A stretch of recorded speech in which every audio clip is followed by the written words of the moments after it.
জানিয়ে দিব হাতে থাকা সর্বশেষ আপডেট বাংলা সংবাদ। প্রথমেই সংবাদ শিরোনাম। আল জাজিরার প্রতিবেদন, আওয়ামী লীগ কি আবার ঘুরে দাঁড়াতে পারবে? এরপর জানিয়ে দিব ঢাকা বিশ্ববিদ্যালয়ের অধিভুক্ত থাকছে না 7 কলেজ। এদিকে প্রয়োজনীয় সংস্কার করে দ্রুত নির্বাচন দিন বলেছেন সপু। এরপর জানিয়ে দিব চীন আমাদের উন্নয়নের গুরুত্বপূর্ণ অংশীদার বলেছেন জামাত আমির। আরও জানিয়ে দিব খালেদা জিয়ার গাড়িবহরে হামলার মামলায় শাহীন গ্রেফতার। সর্বশেষ জানিয়ে দিব আওয়ামী লীগ থেকে বিএনপি নেতা। এতক্ষণ শুনছিলেন সংবাদ শিরোনাম, এবারে বিস্তারিত। তবে অনুরোধ থাকবে ভিডিওটিতে একটি লাইক করবেন এবং কমেন্ট করে জানিয়ে দিবেন কোন জেলা থেকে আপনি আমাদের এই ভিডিওটি দেখছেন। আল জাজিরার প্রতিবেদন, আওয়ামী লীগ কি আবার ঘুরে দাঁড়াতে পারবে? 2024 সালের 16 জুলাই সেদিন বিকেলে রংপুরে পুলিশের গুলিতে নিহত হন তৎকালীন প্রধানমন্ত্রী শেখ হাসিনার শাসনের বিরুদ্ধে আন্দোলনের সামনের সারিতে থাকা ছাত্রনেতা আবু সাঈদ। কিন্তু ঢাকায় সম্পূর্ণ ভিন্ন এক চিত্র দেখা যায়। মৎস্য ও প্রাণী সম্পদ মন্ত্রণালয়ে তখন আওয়ামী লীগের একজন জ্যেষ্ঠ নেতা ও মন্ত্রী আব্দুর রহমান তার অফিসে অনায়াসে বসে স্থানীয় এক কবির কবিতা পাঠ উপভোগ করেছিলেন। সেদিনের একটি ভিডিওতে দেখা যায় আব্দুর রহমান চেয়ারে হেলান দিয়ে বসে তার ডান গালের ওপর মুষ্টি রেখে নীরবে শুনছেন। পাঠ শেষে তিনি হালকা হাসি দিয়ে মন্তব্য করেন, দারুণ। কিছুক্ষণ পর একজন সহকারী যখন তাকে সাইদের হত্যার পর পরিস্থিতি উত্তপ্ত হওয়ার খবর জানায়, তখন তিনি বিষয়টি উড়িয়ে দিয়ে বলেন, ও কিছু হবে না, নেত্রী সামলে নেবেন।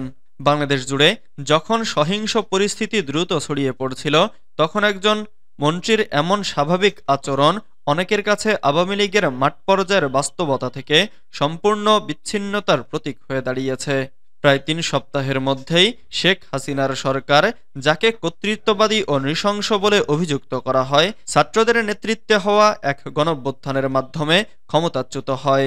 এ বিদ্রোহ 1 জুলাই শুরু হয়ে 5 আগস্ট শেখ হাসিনার ভারতে পালিয়ে যাওয়ার মাধ্যমে শেষ হয়।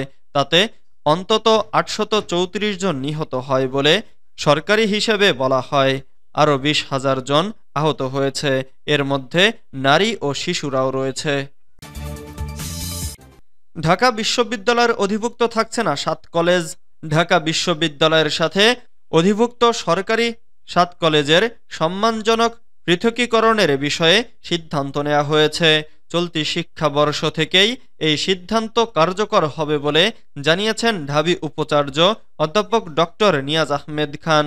সোমবার ঢাকা বিশ্ববিদ্যালয়ের উপাচার্যের কার্যালয় সংলগ্ন সভাকক্ষে ঢাবি প্রশাসনের সঙ্গে 7 কলেজের অধ্যক্ষদের জরুরি সভায় এ সিদ্ধান্ত নেওয়া হয়েছে।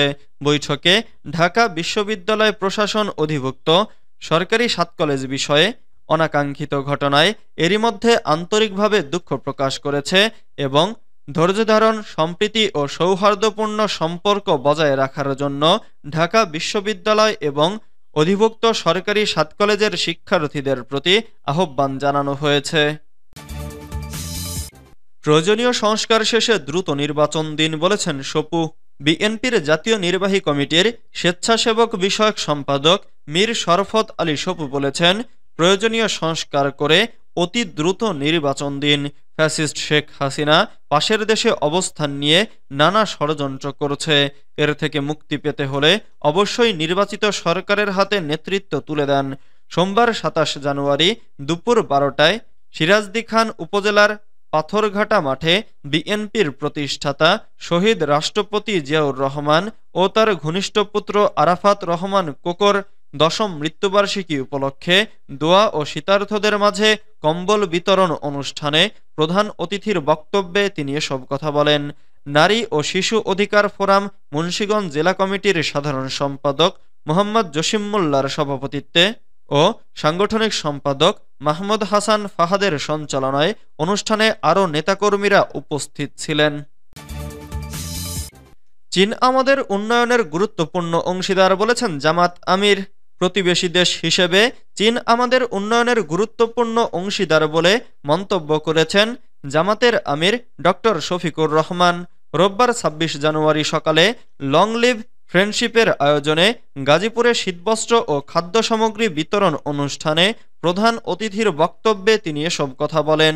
ডক্টর শফিকুর রহমান বলেন, চীন বাংলাদেশ মৈত্রী সেতু, আলোচিত পদ্মা সেতু এবং কর্ণফুলী টানেল নির্মাণে কারিগরি ও নানাবিধ সহযোগিতা করেছে চীন। পাশাপাশি সড়ক, রেল ও বিদ্যুৎ খাতসহ দেশের যোগাযোগ ব্যবস্থা ও অবকাঠামো উন্নয়নে চীনের সরকারি ও বেসরকারি উদ্যোগ দুদেশের অকৃত্রিম বন্ধুত্বের অসামান্য নিদর্শন বহন করে।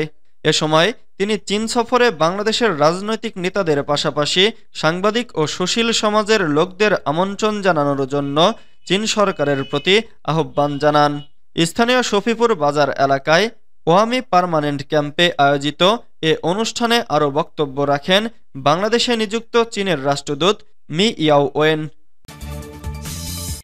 খালেদা জিয়ার গাড়িবহরে হামলার মামলায় শাহীন গ্রেফতার। ফেনীতে বিএনপি চেয়ারপারসন ও সাবেক প্রধানমন্ত্রী বেগম খালেদা জিয়ার গাড়িবহরে হামলার মামলায় শাহীন আলম নামে এক যুবককে আটক করেছে র্যাব। রোববার ২৬ জানুয়ারি সন্ধ্যায় ঢাকা মহানগরীর সবুজবাগ থানাধীন বাসাবো থেকে তাকে গ্রেফতার করা হয়। শাহীন আলম ছাগলনাইয়া উপজেলা যুবলীগের ত্রাণ ও দুর্যোগ বিষয়ক সম্পাদক। তিনি উপজেলার খুরশিদ পাটোয়ারির বাড়ির লিয়াকত হোসেন পাটোয়ারির ছেলে। ছাগলনাইয়া উপজেলা বিএনপির সাবেক সদস্য সুলতান মোহাম্মদ সিকান্দার ভুট্টা বাদী হয়ে মামলাটি করেন। র্যাব সূত্রে জানা গেছে, গোপন সংবাদের ভিত্তিতে ঢাকার সবুজবাগ থানার বাসাবো এলাকা থেকে র্যাব 7 এবং র্যাব 3 এর সদস্যরা যৌথ অভিযানে শাহীনকে গ্রেফতার করে। র্যাব জানায়, গ্রেফতার আসামিকে জিজ্ঞাসাবাদে তিনি সাবেক প্রধানমন্ত্রী বেগম খালেদা জিয়ার গাড়িবহরে হামলার ঘটনায় হত্যাচেষ্টা ও নাশকতা মামলার এজাহার নামীয় পলাতক আসামি বলে স্বীকার করেছেন। আওয়ামী লীগ থেকে বিএনপি নেতা। আওয়ামী লীগের কর্মীকে ইউনিয়ন বিএনপির যুগ্ম আহ্বায়ক পদে পদায়ন করার ঘটনা ঘটেছে। এ নিয়ে এলাকায় বিএনপির নেতাকর্মীদের মধ্যে মিশ্র প্রতিক্রিয়ার সৃষ্টি হয়েছে। এ ঘটনায় সম্প্রতি বিএনপির ভারপ্রাপ্ত চেয়ারম্যান তারেক রহমান বরাবর একটি লিখিত অভিযোগ দিয়েছেন কক্সবাজার জেলা ছাত্রদলের নেতা মোহাম্মদুল হক জনি। অভিযোগে বলা হয়, রামু উপজেলার সদর ফতেখারকুল ইউনিয়ন বিএনপির সদ্য ঘোষিত কমিটিতে ৮ নং যুগ্ম আহ্বায়ক করা হয় মোহাম্মদ শাহজাহান ওরফে হপ্পি শাহজাহানকে। প্রকৃতপক্ষে তিনি সাবেক এমপি সাইমুম সরোয়ার কমলের ঘনিষ্ঠ লোক হিসেবে পরিচিত ছিলেন। এছাড়া সাবেক এমপি সাইমুম সরোয়ার কমলের তত্ত্বাবধানে রামু স্টেডিয়ামে আয়োজিত শেখ মুজিবুর রহমানের মৃত্যুবার্ষিকীতে তিনি প্রতিবছর গরু দান করে সহযোগিতা করতেন।